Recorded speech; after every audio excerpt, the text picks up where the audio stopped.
बात 1974 की है। उड़ीसा का एक लोकसभा आस्का, इसके सांसद का मौत हो जाती है और सीट खाली हो जाती है। तब सांसद की बड़े बेटे से पूछा गया तो उन्होंने इलेक्शन लड़ने से मना कर दिया। फिर बेटी का नंबर आया, बेटी भी मना कर दी। फिर बारी आया छोटे बेटे का। छोटे बेटे ने कहा मुझे चुनाव लड़ना है।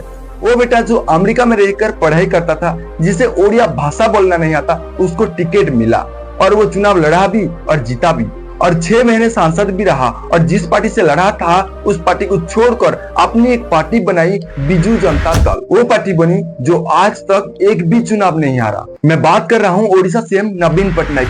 जय जगन्नाथ।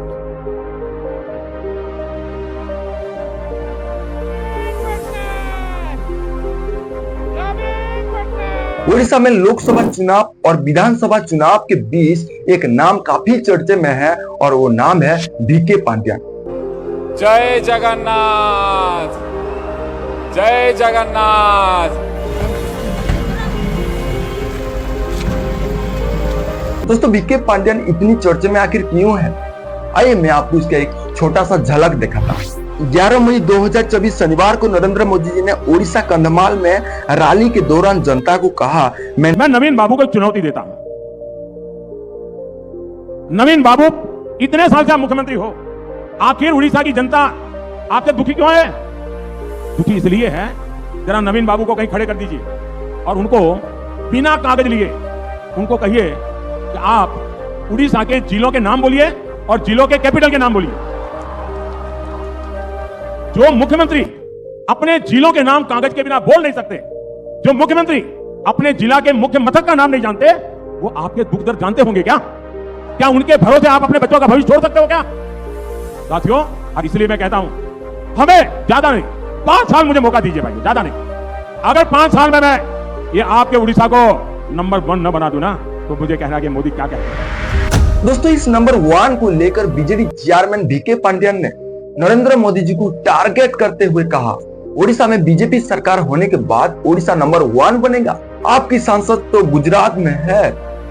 पिछले 25 साल में आप अपनी गुजरात को नंबर 1 बना पाए क्या? गुजरात के 1 नंबर करी पारले की, गुजरात के 1 नंबर करी पारले की। माना जा रहा है कि बीके पांड्यन नवीन पटनायक के उत्तराधिकारी बन सकते हैं। आइए जानते हैं कौन है बीके पांड्यन और चुनाव के बीच उनकी चर्चा इतने तेज की वजह क्या है। बीके पांड्यन के बारे में जानने से पहले आपको ये बता दें कि आखिर अचानक विपक्ष के निशाने पर पांड्यन क्यों आए। आपको याद होगा कि पीएम मोदी ने एक कमेंट किया था जिसकी खूब चर्चा हुई थी।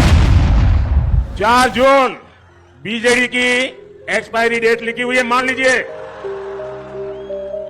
भाइयों बहनों, आज 7 मई है, 6 मई है, आज 6 मई है। 6 जून को बीजेपी के मुख्यमंत्री पद का उम्मीदवार तय होगा। 10 जून को भुवनेश्वर में बीजेपी के मुख्यमंत्री का शपथ समारोह होगा। और मैं आज आप सबको भाजपा के सरकार के मुख्यमंत्री के शपथ समारोह के लिए निमंत्रण देने आया हूं। इस बात पर बीके पांड्यन ने कहा कि ओडिशा के लोग ऐसे मुख्यमंत्री पसंद नहीं करेंगे जिसकी रिमोट कंट्रोल दिल्ली से हो।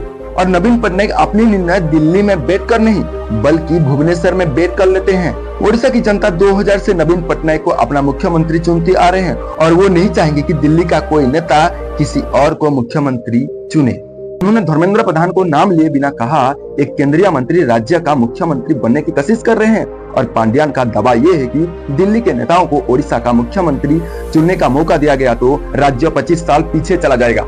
चलिए अब जानते हैं बीके पांड्यन कौन है। बीके पांड्यन पूर्व आईएएस अधिकारी जो पिछले 12 साल से ओडिशा के मुख्यमंत्री नवीन पटनायक के सेक्रेटरी रहे हैं। बीके पांड्यन का पूरा नाम बी कार्तिकेय पांड्यन है। उनका जन्म 25 मई 1974 को तमिलनाडु में हुआ था। वो करीब 23 सालों में मुख्यमंत्री नवीन पटनायक की खास रहे। 2002 में वो कलाहंडी जिले के धर्मगढ़ के सब कलेक्टर बने। उसके बाद 2005 में पहली बार मयूरभंज जिले का डीएम बने। इसके बाद उनका तब्दला 2007 में सीएम के घर जनपद गंजाम में हुआ था। 2011 में सीएम ऑफिस में तब्दला के बाद से वो सीएम नवीन पटनायक की निजी सचिव बने रहे। 2019 में जब नवीन पटनायक 5वीं बार मुख्यमंत्री बने तब उन्हें ओडिशा के विकास के लिए 5T नाम से कैंपेन लॉन्च किया, जिसकी कमान अपने सबसे खास पांड्यन को सौंपा। उन्हें 5T का सचिव बनाया गया था और अब उन्हें कैबिनेट मंत्री बनाकर सीधे इसकी जिम्मेदारी सौंपा दी गई है।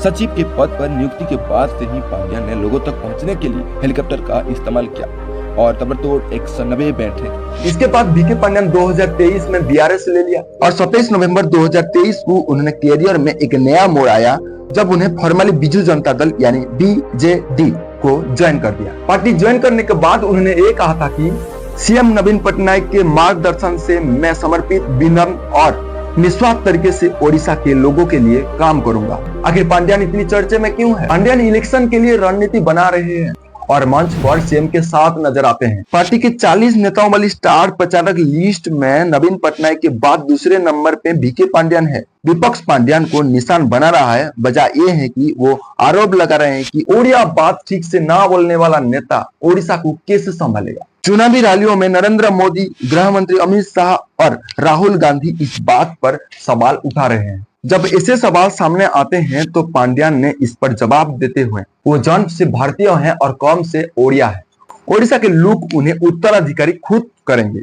ओडिशा में नवीन पटनायक एक बार फिर सीएम बने तो वो छठी बार राज्य का सीएम बनेंगे। नवीन पटनायक 77 साल की है। ऐसे में पार्टी को नई उत्तराधिकारी भी जरूरत पड़ेगी। अब देखा जाए तो नवीन पटनायक ने 2 सीटों से लोकसभा चुनाव लड़ रहे हैं, जिसमें कि हिंजली और कोंटामांझी। अगर नवीन पटनायक दोनों सीटों से जीत दर्ज करते हैं तो एक सीट अपने खास बीके पांड्यान को दे सकते हैं। ओडिशा से लोकसभा की 21 सीटें हैं और इसमें 2019 में देखें तो बीजेपी को 8 और बीजेडी को 12 और कांग्रेस को 1 सीट मिली थी।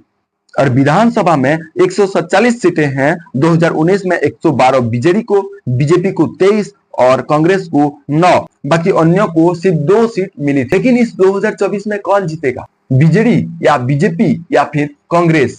अगर बीजेडी इस बार फिर बाजी मारता है तो ओडिशा में बीके पांड्यान अगले सीएम बनेंगे। अपने सवाल कमेंट बॉक्स में जरूर डालिए और हमारे चैनल को सब्सक्राइब कीजिए। जय हिंद।